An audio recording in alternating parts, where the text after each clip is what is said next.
I want to be mindful of everyone's time. So you are here for the 2025 Louisville Institute Dissertation Fellowship webinar.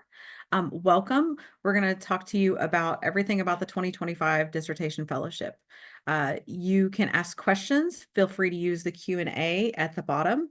The chat is disabled, but I will send some links through there. So ask questions throughout, and then we will have a time for Q&A at the end.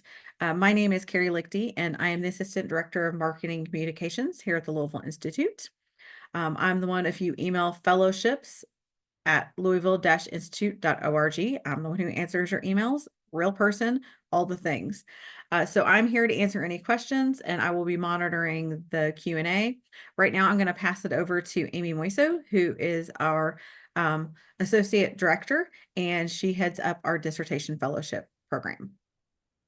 Hello, everybody. We're glad to have you here. Let me just get my screen organized to make sure I've got this in front of me. We're glad that you're with us today. I saw some familiar names on our list, so I know some folks who've applied before for our grants or who have been fellows before with us are on the call, so good to see you all. We're glad that you're here. We're going to walk through this dissertation fellowship, the sort of background of the dissertation fellowship and what to expect as you're applying relatively quickly. We should be maybe 20-25 minutes, and then we'll have time for questions at the end. So we're also recording this, so if you missed something or you need to come back, we'll be sending out a link to this later. So if there's anything that you need to double check on in the future, we'll have that available for you. So just some quick introductory things. Many of you are already familiar with the Louisville Institute, but in case you aren't, our mission is to bridge the church and academy through the grants and fellowships that we offer. They're for folks who are pastors and pastoral leaders and scholars and professors and independent researchers who study and lead North American religious institutions. We want to promote scholarship that strengthens the church and the academy and society, and ultimately the flourishing of the North American church. So that's our orientation, that's our mission, and so all of our grants and fellowships flow out of that goal. We have 6 grants and fellowships, and you are here for the dissertation fellowship, but the other things we have are the pastoral study project grant. That's our grant that's specifically for pastoral leaders. Our grant for researchers, which is for scholars and academics. First book grant for scholars of color, which is for folks in tenure track positions who are scholars of color trying to get their first book published so that they can get tenure. Doctoral fellowship, some of you are familiar with that, for our first and second year doctoral students in PhD and THD programs. Dissertation fellowship, which we're going to talk about a little bit more. And our postdoctoral fellowship, which is for when you're done with your program and you're looking for what's next. So we actually have videos on all of these things, except for doctoral fellowship. That'll be out in a few more days, but you can find all of the videos for all these programs on our YouTube page, so you can check that out. And this dissertation fellowship video will also be there once we're done with it. So quickly about the dissertation fellowship. I'm sure because you're all students and scholars, you've already looked this up, but on the dissertation application page, there's a link to the application guide. The guide looks like this. I'm going to be talking about things that are in the guide today, and I'm going to be telling you exactly what page I'm on in the guide. So if you haven't had a chance to download that guide yet, now's a great time to do it. Carrie's going to put the link in the chat if she hasn't already, so that you can have that in front of you as we're going along. You could always go and download it later as well. But this is your hands-on, tangible walkthrough of all the things that you need to know and do to apply for our dissertation fellowship. It looks thick, it looks complicated, it's not that bad. We're going to break it down for you, but this is where all the details are that you want. So what are dissertation fellowships? You all probably know some of this already, but very briefly, if you're looking at the guide, it's pages 1 and 2. It's $35,000 US money. So if you're in Canada, you get a little bit extra with that exchange rate. They used to be $25,000. This year, they've moved up to $35,000.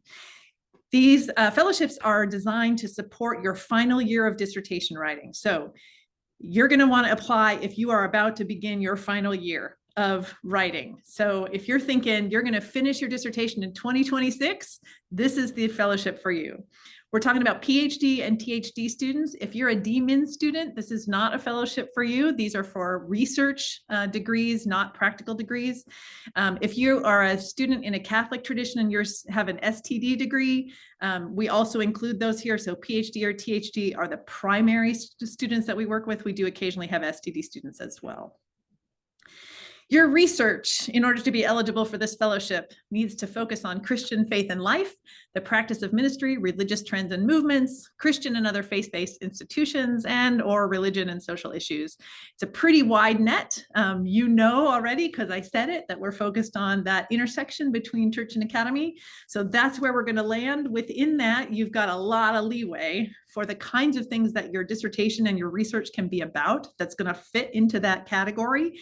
We want you to tell us why your research matters to the church, right? Tell us why your research is bridging church and academy and why it's important, and we'll receive your application. So we're not going to tell you you can't do it if it's this topic, or you can do it if it's this topic.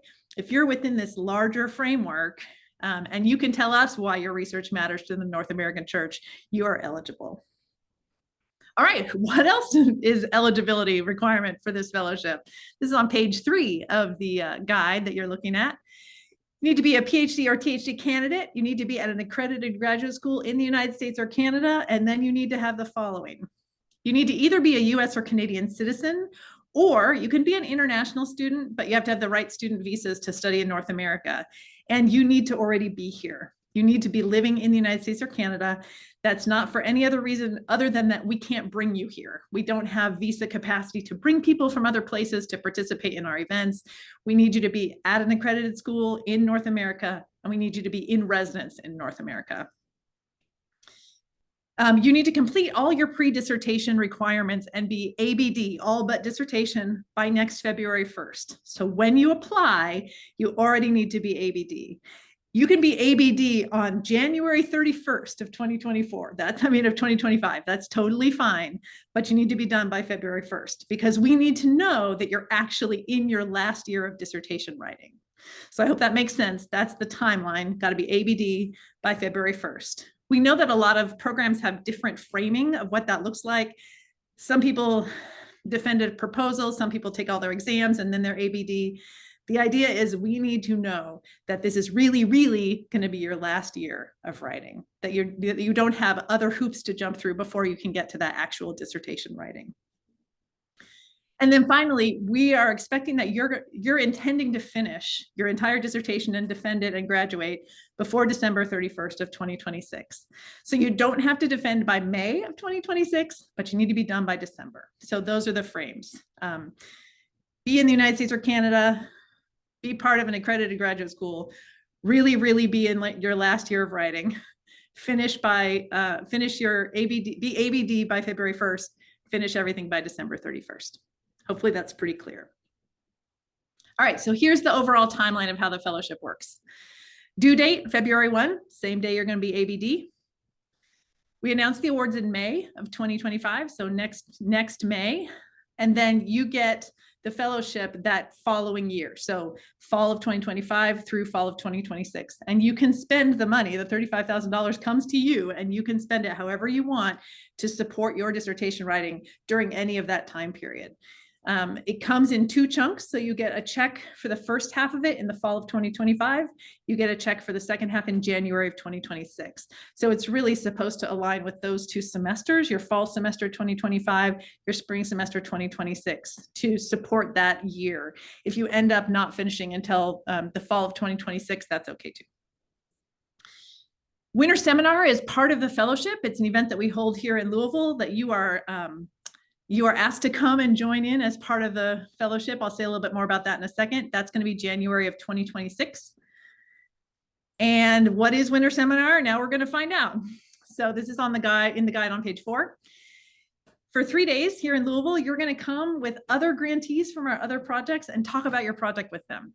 So you might be just finishing up your dissertation at that point. You might be still writing chapters. You might be doing edits. You get to come and share with other scholars at different parts of their career about what you're doing in your dissertation and hear feedback from them, get new ideas, get inspired by their projects, and basically just have a chance to collaborate together with some of our other grantees.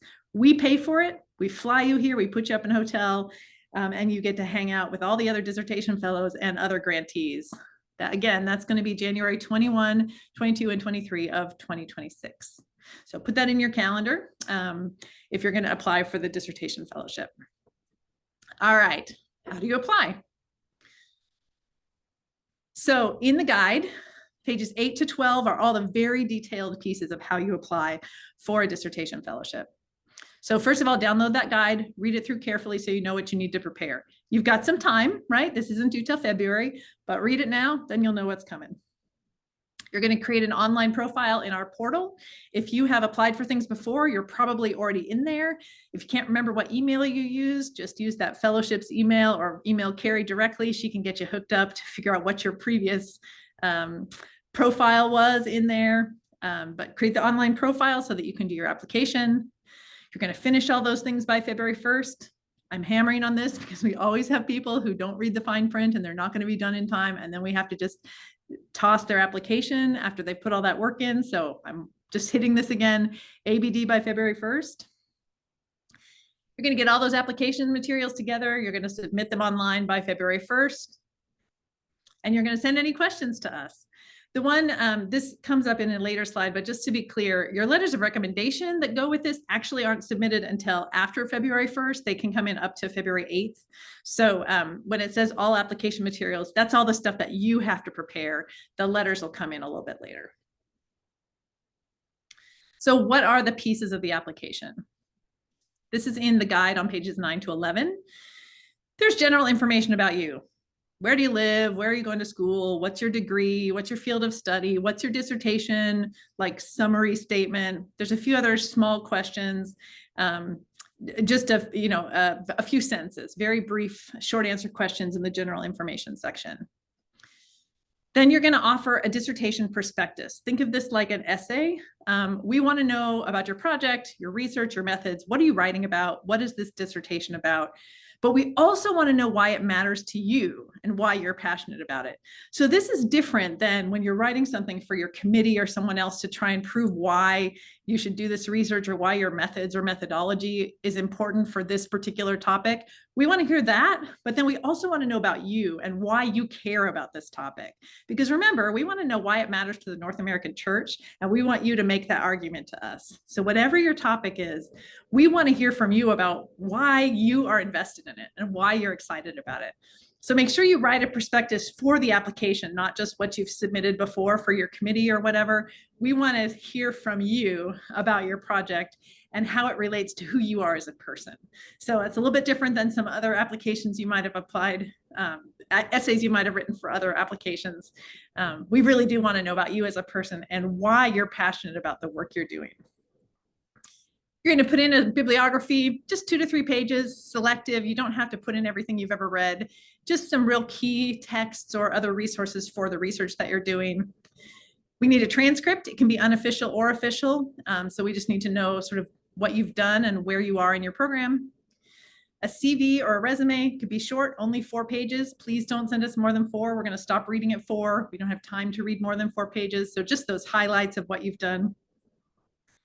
And then 2 letters of recommendation. Those are going to be due February 8th. So when you turn in your application materials, you will provide us with the names and email addresses of your recommenders. They get an automatic email from us and they submit the letter separately. So you don't have to do anything by February 1st except to give us those names. So what's the selection process? How do we go about choosing who gets the dissertation fellowships? It's always the mystery of this process. This is on page 6. First of all, we appoint a selection committee. Selection committees are going to be other scholars in various religious fields, probably people you know, although we don't tell you who they are. It's usually 4 or 5 people at various stages in their careers, various institutions, who love doctoral students and love to read about what doctoral students are working on. They read your proposals and they work together to decide who our top candidates are going to be. That usually takes place about 8 weeks after the due date because it takes us that long to read the applications. We usually receive more than 100 applications for this dissertation fellowship, and in 2025 we'll be awarding 10. So it is a very competitive program, but that doesn't mean you shouldn't apply because 10 people still have to get a dissertation fellowship. I will say right now, I did not. I applied and did not get a fellowship, and look, here I am working for the Louisville Institute. So definitely apply. Don't let those numbers scare you off. But just do your best when you do that application, and know that people really want to read what you've written, because people get really excited about the new and up and coming scholarship that's coming out of our doctoral students. All the applicants will be notified by email just after that selection process happens. Usually that's toward the end of April. We will announce publicly who has received the fellowships after that, but you'll all hear ahead of time whether or not you got one before there's anything public. And as I said, you get funding in 2 payments in September next fall of 2025 and January of 2026. All right, so what are we looking for? What makes for a strong application? This is on page 7 in the guide. Make sure you meet the eligibility requirements. If you're not going to be done in 2026, if you're not ABD, if you're not living in the US or Canada, please don't apply because you're not going to be eligible and it's going to waste your time to put together an application. Wait till you are eligible or apply for something else for which you are eligible. Read the instructions carefully. Y'all know about reading the syllabus. This is your syllabus. Read the syllabus. It's one of our most competitive programs, so little things can make an outsized difference in how the decisions happen. So make sure you submit things the way they're asked for. We're not going to be nitpicky, like it says 1,500 words for the essay. We're not actually counting the words, but if it says 5 to 7 pages and you submit 10 pages, that's going to be the kind of thing that's going to irritate the committee. So follow the directions, do what it asks for. Don't stress out about it, but meet those requirements. Right, as I said, write your dissertation perspective just for this application. Follow the guidelines and the prompts that are provided to make sure that you hit all those things that we're looking for, because we really want to know those things about you and your project. And if you default to sort of the academic profile that you're used to writing for, like for your committee or whatever, it's not going to be as compelling of a prospectus for us because we want to know these things about you. On the flip side, make sure you also include what your research is about, what your methods are, what your methodology looks like, who your sources are, that kind of stuff, because we also need to know that you're doing good work. So try and find a good balance between those two. You can share your proposal with trusted advisors or colleagues, specifically those who are going to write your recommendation letters. If you don't have a close relationship with your advisor who's going to be one of your recommenders, you might want to make sure that they know where you are in your process, what you've already done, that you've provided this essay for us, this prospectus for us, because it helps them write better letters for you. So regardless of what your experience is with your advisors or with other mentors, we encourage you to get that feedback from them. And then they also know where you are and could write you better letters. If you have any questions, fellowships@louisville-institute.org. Those go straight to Carrie. So it goes to an actual live person and she will get back to you, or she'll forward the question to somebody else who can answer it. All right, other just tidbits of things to know, and then we'll turn to some questions. So some tips. Excuse me, even though there's still 5 months until that due date, the February 1st due date, might as well download and review that guide right now. There's a ton of things that are going to happen in your life between now and February. There's AAR, there's whatever classes you're taking, there's comprehensive exams. Who knows what else you have? To know now what you have to prepare and to have a sense of how you're going to work those pieces out to get them ready by February 1st, it's good to have those set up and aligned already so you're not scrambling at the end. Just gives you more peace of mind too. You will need recommendations from your primary advisor, your dissertation advisor, and some other academic mentor. Make sure they know ahead of time that you want to apply for this so that they can prepare. Don't give them sort of last minute. Please write this recommendation letter on February 1st. They have to submit by February 8th. I encourage you to provide your CV to your advisors too and to your recommenders. They don't necessarily remember all the details about you. Some people will ask for that. They'll say, please give me your CV, but it can be really helpful for you to provide to your recommenders your CV, the prompt for the essay, a copy of the essay, anything else that's going to help that recommender write a good recommendation for you. Again, you might share your actual application to get feedback on it from your advisor if that is something that that you trust them to do. If not your advisor, your primary advisor, somebody else, some other academic mentor. It's particularly people who have applied for fellowships and grants before and been successful, they can often provide good feedback. Couple it with the prompt so that whatever you're reading in the application guide, make sure you give that to them too so they can see what we're asking for and how you're meeting those requirements. And finally, follow those instructions carefully. Make sure that you're sending us what we're asking for. Again, questions, fellowships@louisville-institute.org. What else? These are just a few other pieces of information about the dissertation fellowship. So first of all, you can only apply for one grant or fellowship in a year. So if you're not sure if you're going to be quite done with your doctoral program enough to apply for the dissertation fellowship, you got to choose like which thing you're going to apply for. So read all those eligibility requirements, figure out which one suits you best right now and apply then. If you're not going to be ready to do it this year, apply next year. It'll be okay. Don't force it through just because you're concerned. Really apply for the thing that you're eligible for when you're eligible for it, because you can only do one a year. And it's a lot of work to do it if you're not actually eligible. If you're current or past Louisville Institute doctoral fellow, you are eligible to apply. There's no special treatment. We know your names, but it doesn't, the selection committee doesn't necessarily know who you are, but we encourage you and know that you are eligible for that dissertation fellowship. So if you get a dissertation fellowship from us, we're going to ask that you limit your outside employment beyond writing the dissertation to no more than 20 hours a week. Now, if you have a particular circumstance that requires you to work more than that, we can talk to you about that and figure that out. This is not something you need to worry about right now. We'll work this out if you get a dissertation fellowship, but we want you to know ahead of time, the goal of this fellowship is to allow you to not work so that you can work on your dissertation. That's why it's $35,000 and you can do whatever you want with it. So you can pay your rent, you can buy books, you can pay for childcare, whatever you need to do with that money to get your dissertation done. But we want it to be a way for you to limit outside work. So just know that that's one of the stipulations. Again, this is something we'll talk to you about if you receive a fellowship and work that out with you. Another thing in the application, and this sometimes gets people a little bit nervous, we ask in the application what other fellowships you're applying for. That's not because we're like, looking at your application and somebody else is looking at your application and we're like fighting over different people or something like that. But we are under particular stipulations for not giving people fellowships where they're double dipping in different Lilly programs. We're funded by the Lilly Endowment, and you can't receive fellowships that are the same kind of fellowship from different Lilly organizations in the same year. And we also have a stipulation that you can't receive more than one fellowship that's like this and also receive ours in 1 year. But please let us know what you're applying for so that we just are aware of what you're applying for. Then if you get another fellowship and you get our fellowship, we talk to you about how to make that work. So one of the options that you have is you can become an honorary fellow with us, which means you get to put it on your resume and you get to come to winter seminar, but you don't get the money because you're going to get the money from the other place, right? So you can't double dip, but you can have both in name, right? So again, please be honest with us about what you're applying for. It helps us know what the overall scope is of the applications.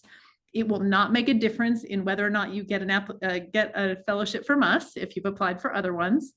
But in the event that you do get a fellowship from us, we're going to have a conversation with you about what other fellowships you've gotten and how best to navigate some of those stipulations. All this is also on page 5 of the application guide. So check that out if you need more information there. And once again, if you have questions, fellowships@louisville-institute.org. All right, Carrie, do we have questions? At this point, we only have one question, a couple more popping in. So keep putting your questions in the Q&A and we'll be glad to answer those. If you are just finishing up, we'll answer questions for next 10 minutes or so. So feel free to ask, or if you think of something later, email.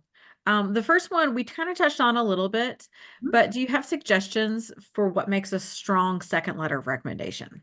Yeah, so I'm going to say that actually depends on your particular situation, but I would say, you know, some people have stronger relationships with their advisors, their primary advisors, than others. So if you feel like you have a really strong relationship with your primary advisor and that person's going to write you a really good recommendation, the second recommendation can be anybody else that you like who's been an academic mentor. So maybe it's somebody in your subfield who you've had a good experience working with, somebody who you've TA'd with who's going to be able to talk about your teaching. Any of those kinds of things are a good option.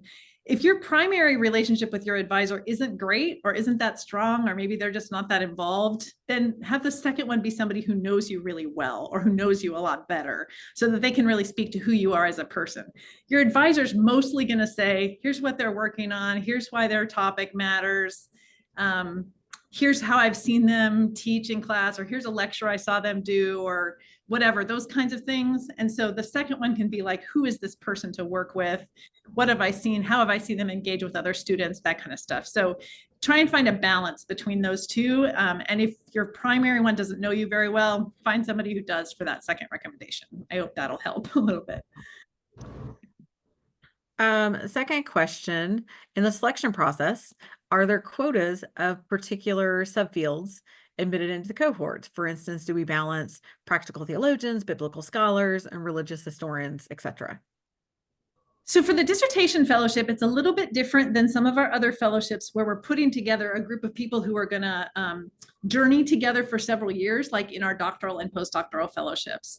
In this case, you're only coming to one event. It's a winter seminar. And so we do want some kind of balance, but it's all kinds of different demographic information. So it's going to be, we don't want everybody to be coming from Vanderbilt and Yale, or we don't want everybody to be coming from California, or we don't want everybody to be studying, I don't know, worship or something. Like, we want to have a mix of a variety of different things. In terms of the subfields, that's just part of the overall mix, but it's a little less critical in the winter seminar than it is in some of our other cohorts, because you're just coming to the one event and engaging with a bunch of other scholars as well. So I guess the answer, that was a long answer to no, there are not quotas in that way, in this range. All right, that is all the questions we have. Amy and I will stick around for just a couple more minutes, so if you have other questions, but we'll go ahead and wrap this up. Thank you for joining us for the 2025 Dissertation Fellowship webinar. This will be posted on our YouTube channel, and I will send you a link as someone who is registered for this event. Give it a couple days, but I'll have it out to you by the end of the week. And again, if you have any questions, feel free to stay on here for Q&A, or if you think of something later, email us at fellowships@louisville-institute.org. And have a great day. Thank you. Thanks, everybody.